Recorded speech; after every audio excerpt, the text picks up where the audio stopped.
2012-2013 school year. This is our first SMA meeting, and we're going to introduce ourselves real quick. I'm Amanda McIntyre, I'm a senior and I'm co-chair. I'm Chris Knoll, I'm co-chair and I'm a senior. John McFarland, I am professional development chair and I'm a junior. Renee Buke, fundraising chair and I'm a junior. I'm Shannon Yager, I'm a junior and I'm the event coordinator. I'm Marissa Mango, I'm the social media chair and I'm a senior. I'm Stephanie Brady, I'm a junior and I'm the historian. And my name is Kyle Hayden, I'm a senior and a treasurer. Adam Obringer, web manager, junior. Alright, we have a couple of announcements for everyone, so listen up. First thing we're going to talk about is SMP night. Okay, this upcoming Monday, September 17th, we're going to have our first SMP night. It's going to be a jersey night, so wear your favorite sports team's jersey.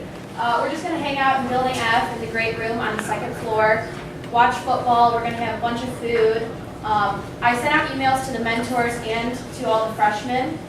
So we do expect all of you to be there, and this event is also open to anyone else in the major, so everyone is welcome to this, and we really want to have a good turnout. And it's just a great way to meet new people in the major, meet the freshmen, and a good networking tool. Just to add on that, if there are any freshmen in here who have not met their mentor yet, or they have not received any emails, please see Shannon so she can hook you up with a mentor.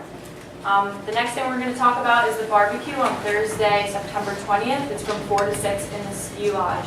So we just hope that all of you will come. It's a good networking opportunity with everyone in the major. And the people in the facilities class, they're going to hold a chipping contest. Where's Tim? We're going to talk We're about going to hold a that. chipping contest. It's going to be formatted like March Madness. It's going to be single elimination. And whoever wins the chipping contest will get a free pass to the October Open. $65 value. There should be sign-up sheets coming around. So sign up with Okay, and then the Rocktober Open is an event put on by the Event and Facility Management class, and this will take place on October 13th. It's a Saturday, and it's at Tamo Shanzer in Hermitage. And we do have a discounted rate for students, like Tim said, and that's a $65 value. So if you in the chipping, you can get some discounts. But we really encourage you all to come. We also have a dinner after the event, which will be for $20.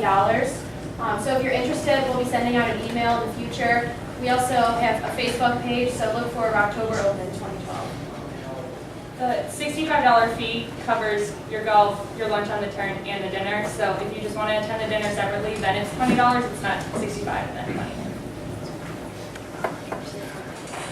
Yeah. Just to add on to the facilities class, freshmen, I don't know if you know, everyone has to go through the facilities class, so we make it a habit of supporting whoever's in that class at the time. So we expect everyone that can possibly make it to attend.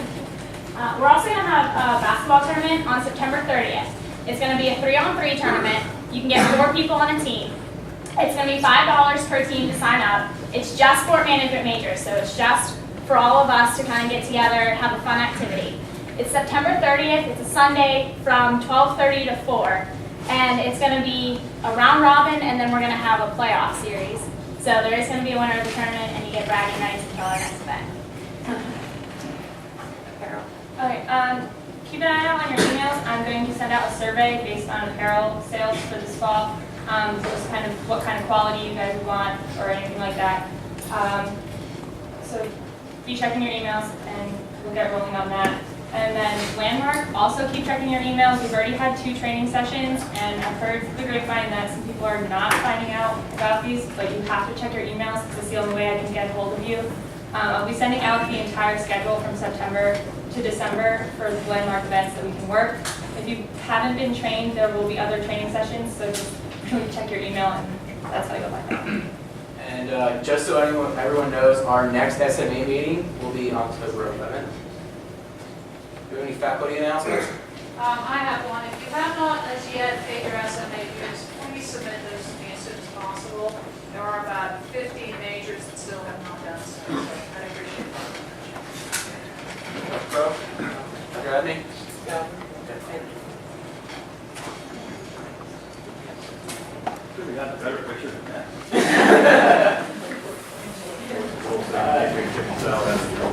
Now, please help me welcome our speaker for today, Mr. Paul Hightower from Duquesne University.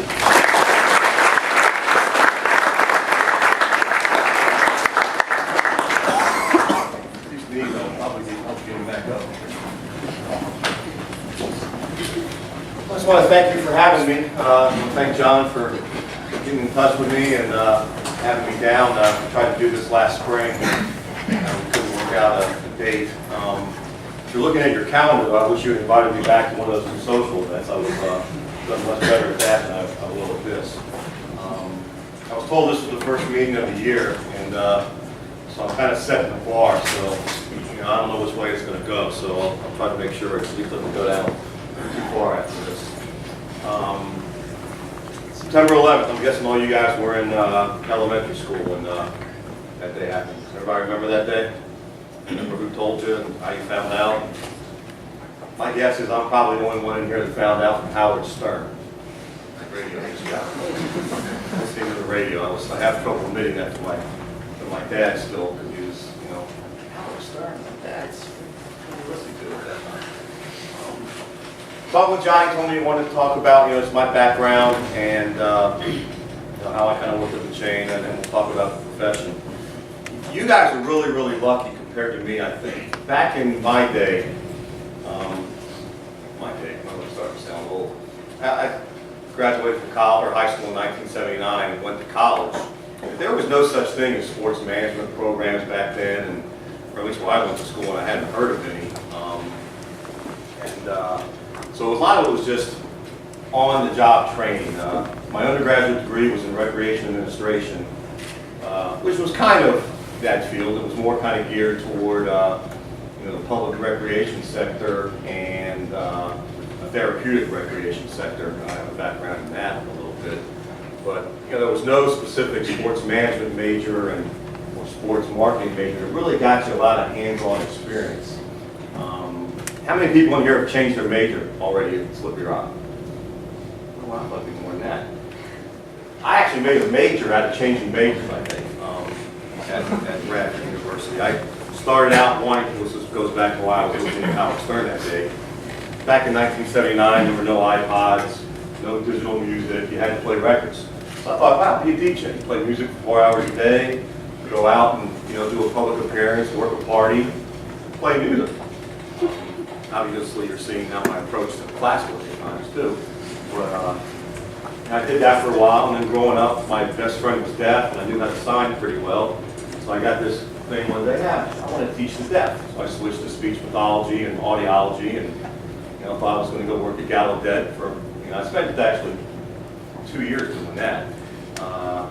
Then I realized one day, I don't want to do that either. So switched to recreation because I've been working in the intramural department and refereeing games, doing things in the athletic department. My work-study job was in there with their facility people actually setting up for home events. And that kind of, right then and there, was probably the beginning of my 4th year in college, which really ended up being my junior year. I was the 5-year plan. And I think right then I got the revelation of I need to be around sports, and I probably want to be on a college campus. I just had a draw to that's the atmosphere I wanted to work in, mainly because of students. I've always had a great rapport with students. I like the calendar at times. You get some time off in the summer. And, very rarely do you have to work the day after Christmas. You probably get Thanksgiving off. So I was like, yeah, it kind of works out well too. So I went from there, and as I was finishing my undergraduate degree, we had to do an internship in the recreation program, and I was approached by the 2 guys that I was working for. They had a night manager's position open in the Dedman Center at Radford University, and they wanted to hire me for that and make that my internship. So in 1984, I was the luckiest guy in the world. I got an internship and it was paid. Now I worked a lot of nights and every weekend, but it was a great experience being the 3rd man on their totem pole for the recreation facilities, both indoor and outdoor, and the intercollegiate athletic facilities, because our arena was in there. And basketball games set up and stuff like that. In that process, one of those two guys said, hey, I'm in charge. This was when, you know, everybody was going to Division I athletics and athletic departments were exploding. And one of those guys said, I'm in charge of an academic, or starting an academic program for the student athletes here.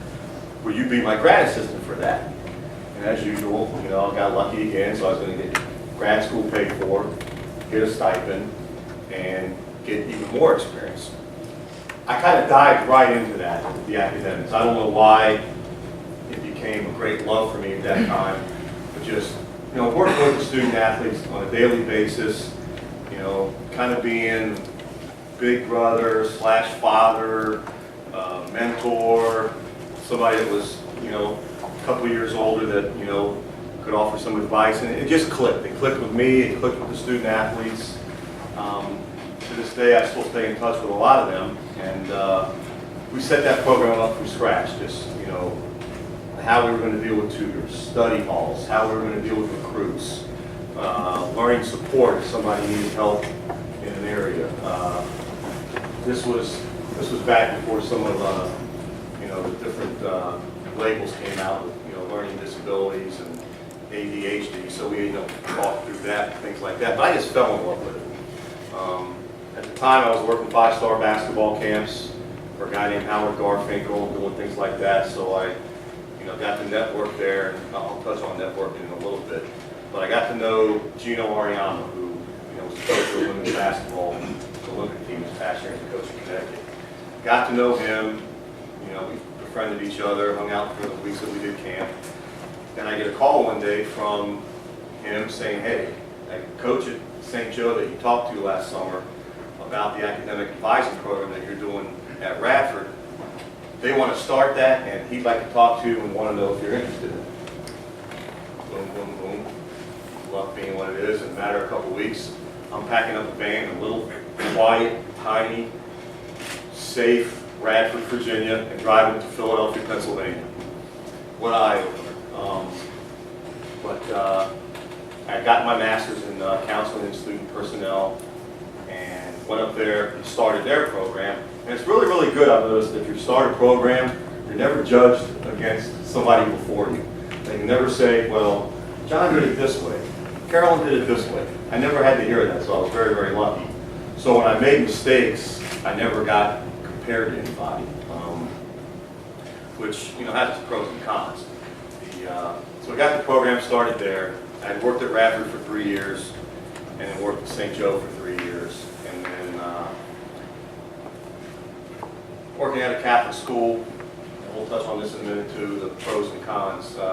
You know, you're going to probably have to try to move up some if you want to make some more money and get some more responsibility down the road. Got involved with the job at Duquesne, which at the time when I got hired there, they were expanding. They just hired a new AD. And I got hired as the assistant athletic director for business. Now, when I applied for the job, I was nervous in applying for it, but better title, moved from Philadelphia, which I had no problems with Philadelphia. And of course, more money. That would probably go further in Pittsburgh than it would in Philadelphia. So I got up here, and all of a sudden I had to have what little training that I had in finance and record keeping had to be my charge. And I used to tell people at Duquesne's campus that the only accounting I've ever had was my mother showing me how to balance a checkbook at age 16. Which, if you think about it, in some ways it's all you really need to know. It's either have it or you don't. But I did that. It was a lot of paperwork, and it was a big change in job personality for me from what I was doing at the previous two schools. I had been such a people-oriented person, and now I was paperwork, numbers, and over time it started to wear on me. Then we had a new AD come in, and he kind of shook up the department. Thankfully, he liked me, saw me working hard, doing whatever I had to do to fight through my limitations in doing a job like that, because I'm certainly not an accountant. And he was trying to, what he said was find to put the right people on the right seat on the bus. And And he came to me one day and goes, I'm thinking about doing this, getting a true accountant into this spot. But some of the things that you do with our facilities, our team travel, transportation, game operations, you take that and be, associate AD for facilities and operations. After I squeezed the life and air out of him, hugging him because I was so happy, knowing that this big thing of stress was going to go away, transferred into facilities, and now we're trying to get that to work a little bit better. I have a grad assistant. We've had interns from Slippery Rock over the years and different things down there, and that's kind of my history. That's going to lead into what I want to say about, if you want to stay in this profession, find the area that gels the best with your personality, your interests. You're all going to have a good work ethic, so I think it just kind of comes with the mindset of this. You know you're going to be busy. But you want to make sure you match up your strengths, your skills with the job you're going to do. If you love numbers and accounting and all that, do that. Especially if you tend to be a little introverted, that might be the right job for you. If you're outgoing, love to help people, do things like that, maybe the academic counselor route, or sports administrator type job. You love asking people for money, which you guys probably all do that very well with your mom and dad, but it's a lot different when you do it with somebody you don't know or somebody you don't know as well. Get into development. As you see a lot, this profession is all about, it's not a profession anymore, it's what is a profession, it's all about business and money in a lot of ways. Get into development so you foster relationships and raise money. I used to speak to the Boy Scouts of America in Pittsburgh, to high schools, about the different things that you can do in college athletics, and those are like 3 or 4 examples right there. You could be interested in biology and medicine and things like that, and want to be an athletic trainer and still be in college athletics. I think nowadays compliance in the NCAA rules, which is probably just as important as developing people raising money. It's a lot of your huge Division I schools, their director of compliance has a law degree. They just didn't feel like practicing, in the court system. So that's another option. Academic advising like I did. I tell our employees and the ones I deal with, it's always about the student athlete because they're your customers. If every student athlete got up one day and just left, we're unemployed, just as all the faculty would be here if the whole time the student body went away. You're our customers, so we have to listen to you, want to listen to you, and make your experience, whether you're a student athlete or not, the best it can be. But obviously there has to be some policies to keep order and things like that.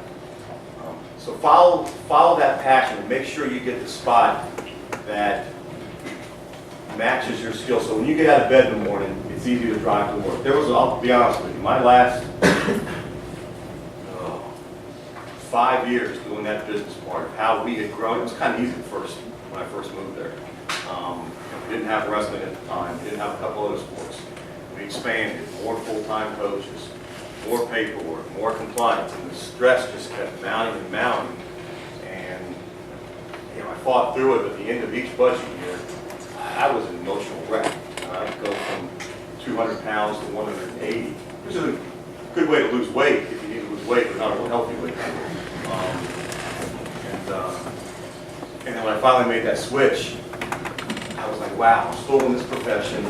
Kind of going back to my roots where I first started working at wrapping facilities and doing operations. And, it's in some ways it's giving me back my health in some ways. I just feel better. And June 30th, when we're looking at the final year numbers, I let somebody else worry about that now. I get to spend it now and argue with our finance guy, like, hey, we got to have this. You know what? I don't care if you don't think it's too much. We got to have it. So it's kind of fun to get to actually argue the way I want to argue it, as opposed to defending the budget. It's a profession that if you're looking to make, I'll even say, low 6 figures early in your career, not going to happen. I'll be honest with you, I don't even make 6 figures yet. If I stay at Catholic school, maybe not. But you know, you're going to make enough money that you can certainly live, you know, live a nice life. You guys have something a lot more probably than I did. I had to borrow very little money to go to college. But you guys paid in a year at Slippery Rock. I paid less than that for 5 in Virginia. And that was before the first couple of years. But don't let that be your determining factor. If you're in life for money, then you need to go find something else where it's all about money, whether it's the finance world or whatever. Be in this profession because you want to be around people, you want to see people have a good time. If you're at the college level, you want to see student athletes and students grow and mature. If you're in a professional facility, you want to make sure people are having fun at events, safe at events, get their money's worth, and you know, the overall thing. If you really think about it, where it's sports, it's kind of a sports business, but it's really an entertainment industry, especially from the outside. You don't work on the inner workings. 3 points. I only came up with 2. Does anybody have any questions? I mean, I'll answer anything about the game, the job, life. Yes. Why is it that so many athletic directors have so many backgrounds in other majors other than like sport management? I understand they didn't have sport management back in like this late 60s, early 70s, but why is that? I think nowadays, and I've seen the 2 ADs that I've worked for at Duquesne, first AD was a college football coach. His first couple jobs, he was an assistant coach and then the head coach at Iona College in New York. And he went from there to be the AD at Marist College. So he had the coaching realm. Our current AD came out of Davis and Elkins College in West Virginia, which we refer to as dumb and easy when we talk to him. And then got his master's. And he went and worked for the PGA in marketing and then worked at Xavier University for a couple of years. Because he's got an unbelievable mind when it comes to marketing and promotion and the TV side of it. But is very smart globally, but knows that, okay, I'll be really involved with my marketing people, but I'll make sure my academic people and business people are good, so I don't have to really, they'll do their job, report to me, we'll work things out and talk. And I think you're going to keep seeing, a lot of it comes back to what the school needs when they go to hire an AD. You go to your Michigans and Notre Dames of the world now, schools like that. Some of those guys, and then you look at Pat Hayden out at USC. They've never worked in the athletic department anywhere, I don't think, but in schools like that, you're almost like the CEO. You're just kind of the face of the program, PR, and you make sure you have really competent people underneath you to really run the show and let them really fight the big battles. We try to get to the grade that became in our area, like, all right, this is a battle that I have fought at this point. You now need to go fight it with the president. We report to the president at Duquesne, which is a very nice thing, which I think a lot of schools are kind of going to, at least Division I level, just so there's, it's not that many hurdles. So, and I think in the future, the combination with the sports marketing and sports management background, all the classes and things that you're going to be exposed to, you guys won't be specialized in whatever. You'll have a specialization on a resume because of whatever type of job you did, but you'll have a lot more background just from the classroom and maybe some internship that you're going to know each little slice of the pie.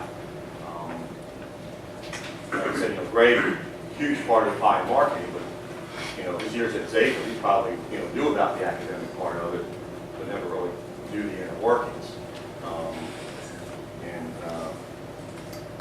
That's where you just go back to your strengths and weaknesses type of thing. But you guys, I think, will be in a much better situation. You're going to, with your professors and everything, you're going to be exposed to the marketing, the administration, the act. You're going to be exposed to a lot more things just because a lot of your professors work, and they'll think globally. So you guys are lucky at this stage. Any other questions? And is it hard to maintain your facility being that you're in a city school compared to like being out here where you said earlier that it's pretty much wide open and nice? When I go to some other campuses, especially ones like Slippery Rock that have lots of green grass, lots of facilities, you can see beyond buildings, I get jealous. Slippery Rock looks a lot like Bradford University, where I went to college in Southwest Virginia. It's, when I went to school there, it was about 5,000 students, green grass, beautiful buildings. When I set foot on campus today here, it brought me back 30 years. You guys have a beautiful campus here. My daughter and I were having a discussion about this place when I get home. And it's hard for us. We have one football field, Rooney Field, which is right now, it's our football field, our men's and women's soccer field, our lacrosse field.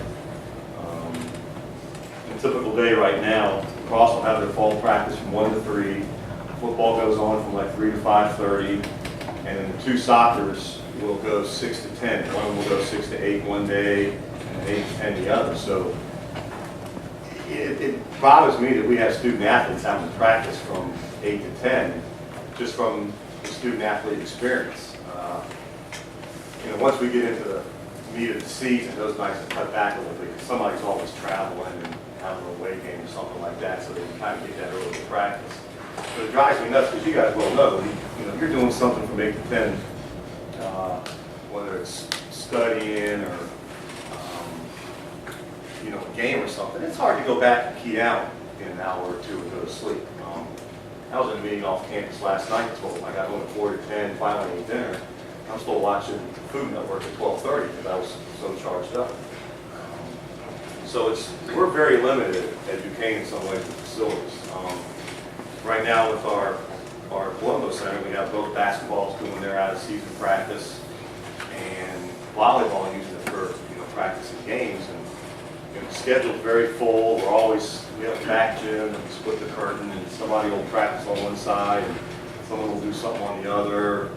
Our poor crew team doesn't have they have a boathouse obviously on the river, but the novice kids, we reel all those bergs into the arena and line them up and they'll row. So it's in a place like Duquesne, you make use of every available space, every available outlet.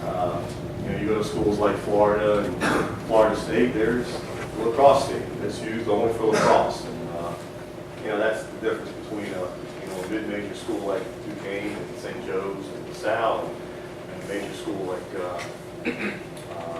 Florida or Mississippi.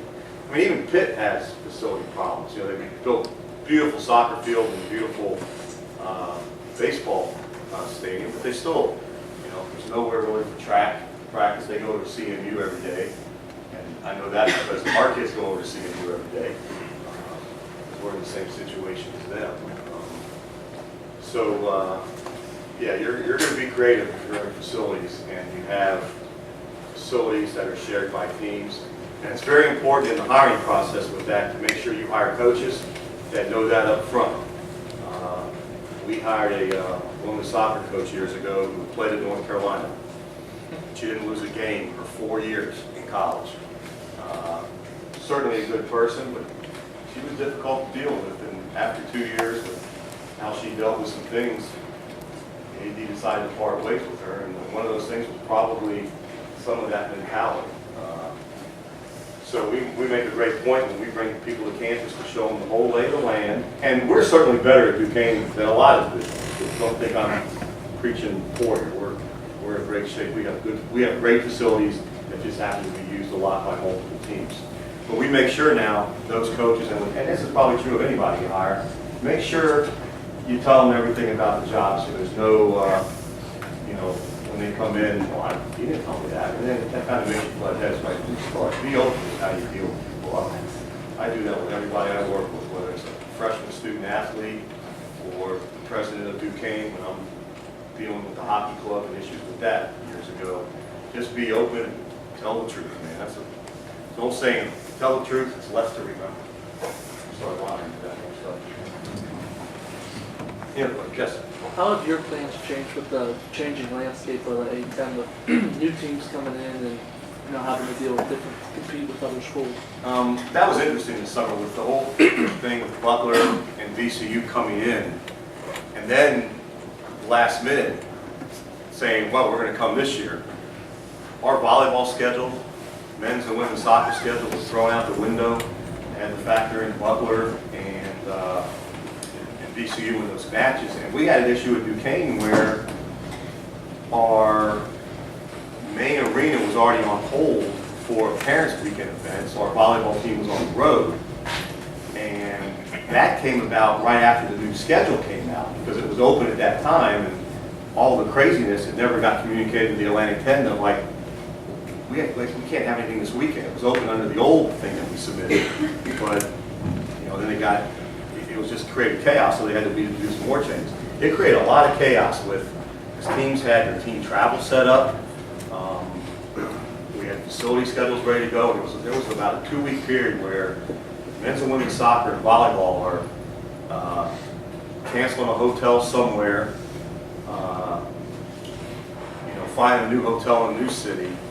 The A10 did a great job of if it was an away match where your school was going to fly, they tried to keep that there so you really didn't have to start dealing with the airlines and switching flights and things like that. And it was crazy for a few days, and it settled really quick, got set up, everybody did the checks and balances and went, it's okay. Although I still, every now and then, I'll bring up the day on my facility schedule and go, this game was canceled or moved. And I pull out my hard copy and go, oh yeah, like I would have us playing St. Bonaventure like twice in women's soccer, like in the same week, you know, the game. But it'll be great. We'll have, what, 16 teams on the conference this year. It's going to be insane. You know, Charlotte Temper going one way, DC and Butler coming to another. And you try to make it easy on them. We put together very quickly in the A10 a quick list of hotels and places in Pittsburgh that most of the visiting teams that come in to play us.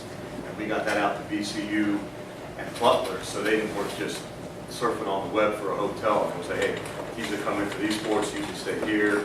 Teams that come in for these sports, you can stay here. And it made it quicker for them, and they were very pleased about it. You'll find too that all of your administrators, or most of your administrators at other colleges, are really good people, really nice to be around. Same thing that are problems for you on your campus, they're going to be problems for them on their campus.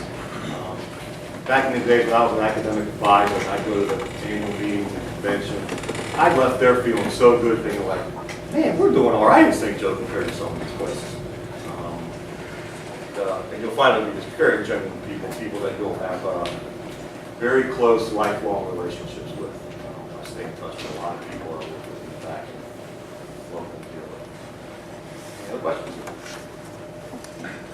What kind of advice would you give for seniors looking for internships and building into those entry-level jobs? Emails, connections, work the phones. My graduate assistant this year graduated from Roche College down in Pittsburgh. Summer of 2011, got an email. And we get several emails, and and I respond to all of them, or at least try to. But his email kind of came in at the right time. He was local, and he wanted just, quick background, willing to work hard. I'm not worried about pay. I want to get an internship. I want to get into this field. So we met for lunch one day, and I talked about, I already had a grad assistant that year, but if he was interested in helping out, I could certainly pay him by, the game, and he kind of became part of our little, three amigos. It was me, Derek, my GA, and then Tony, and he was like just about at every athletic event, helping out. I got him, $25, $30 a game, depending on what the event was, and just an all-around really great guy. And about halfway through the year, I said to him, are you be interested in the graduate assistantship next year when Derek graduates? And he was ecstatic. And so that's, I got some of it's timing. Obviously, if I had an intern this year in that same situation, and Tony's not going to graduate until the spring of, right? 14, I'm sorry, 14. So, that was, timing can come into play. Use people that you know and maybe at different schools. Like John and I talked today, as soon as he said he went to Plum High School, oh, Bob Alpino. Bob was one of our associate ADs for a long time. He's now the athletic director at Plum, making good money in public schools. Love and life, and just a great guy. So we didn't know that for today, but I know John pretty well now, just because I know he knows Bob, and we've talked a few times, and it's just, it's like I go back to network. Get to conventions, get to some meetings, and just network. Go to those things, have fun, have a couple of beverages with people, but know where to draw the line and not make a spectacle of yourself. You still, if you want to do that, that's fine, but get away from the professionals when you do that. Because some of the professionals when do that, you'll lose respect for them. I know some of those too. But yeah, it's just keep, do a little bit every day. Sometimes you get lucky right away, sometimes you get lucky after a few weeks, but there are things out there. I know Pitt will gladly take people to help out with different things.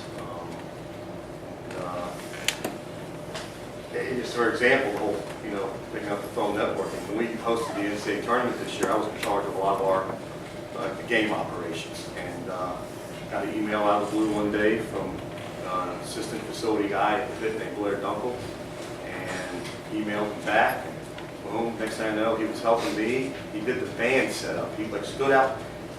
It was actually a good job for the NCAA tournament. He had a chance to get it. Checks in the bands at each session. And you can go watch the games, because the next group of bands aren't going to come for a while, so you can go watch the games. Developed a great friendship. He's helped me out with some things using Pitt facilities, and does some, per person. If you guys have any walls painted for like awards, there's some guy at Pitt who just does an unbelievable job. Because we're always sending our award walls. If somebody scores their 1,000th point or all-time leading rusher, send them to Pitt. They do a great job. Well, I'm not there with the guy yet, but he's getting built, but they do a great job. It's amazing. Anything else?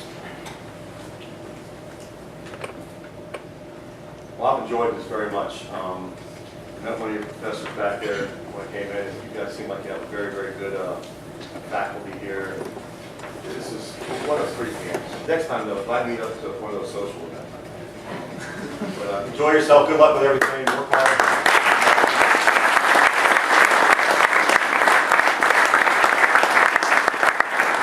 So the next speaker, will it go down or go up? Down.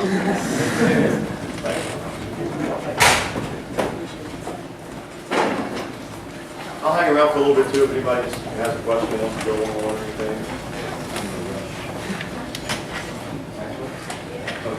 Just a quick recap. The SMP night will be next Monday. The barbecue will be next Thursday. So next week we have lots of events. So we hope you can come out to at least one of them. The basketball tournament, we're still getting all the details together, but we know that it will definitely be September 30th. We'll be getting you more information soon. And also the golf outing on October 13th. It's a good experience for everyone that's not yet in facilities, because you will do it at some point. And quickly, our next SMA meeting will be October 11th. So thanks for coming out, everyone.